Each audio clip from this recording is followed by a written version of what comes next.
কোরআন এবং সুন্নাহর আলোকে আসলে স্ত্রীকে ডিভোর্স দেওয়ার ক্ষেত্রে সাক্ষীর কোনো প্রয়োজন আছে কি না? অনেকে তো ফোনে তালাক দিচ্ছে, অনেকে মেসেজের মাধ্যমে তালাক দিচ্ছে, কেউ ভয়েসের মাধ্যমে তালাক দিচ্ছে।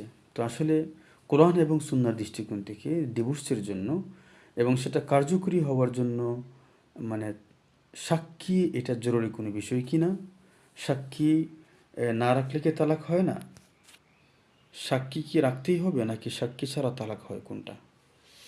দেখুন, ইসলামী শরিয়াতে কোরআনে কারিমের মধ্যে আসছে সাক্ষীর কথা। বাকি কিছু ক্ষেত্র, কিছু জায়গা স্পেস ইসলাম রেখে দিয়েছে, এই ক্ষেত্রে সাক্ষী জরুরি। বাকি ডিভোর্সের ক্ষেত্রে, তালাকের ক্ষেত্রে এটা জরুরি কোনো বিষয় নয়। যেহেতু কোরআনের মধ্যে আসছে ও আশহিদু যাওয়া আদলিম মিনকুম, তো এই চারজন আদিল সাক্ষী সেটা বিশেষ ক্ষেত্রে ইসলাম সেটা বিবেচনা করেছে।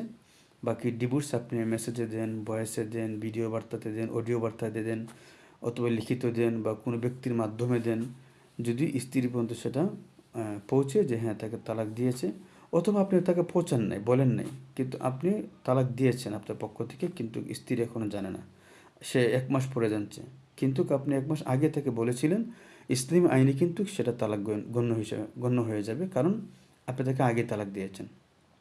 বিষয়টা এমন না যে স্ত্রী জানলে পরই সেটা তালাক হয়, বরং এটি স্বামীর হাতে। স্বামী যখন তালাক দিবে তখনই সেটা তালাক হিসেবে গণ্য হয়ে যায়। এখানে স্ত্রী জানার পরে কার্যকরী হয়, বিষয়টা কিন্তু এমন না।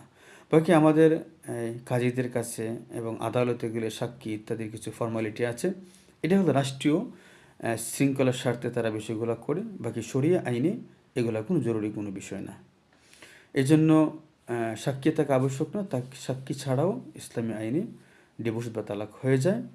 আল্লাহ আমাদেরকে ডিভোর্স মুক্ত এবং আমরা যেন ওই পর্যায়ে না পৌঁছি সেই জন্য সবাই সচেষ্ট থাকবো। শয়তান কিন্তু আমাদেরকে সবসময় স্বামী স্ত্রীর মধ্যে ঝগড়া লাগানোর চেষ্টা, ফিকির চালিয়ে যাওয়া তার কাজ। আমরা সেখান থেকে যেন ফিরে আসতে পারি। আমাদের সবাইকে সেই তৌফিক দান করুন। আসসালামু আলাইকুম।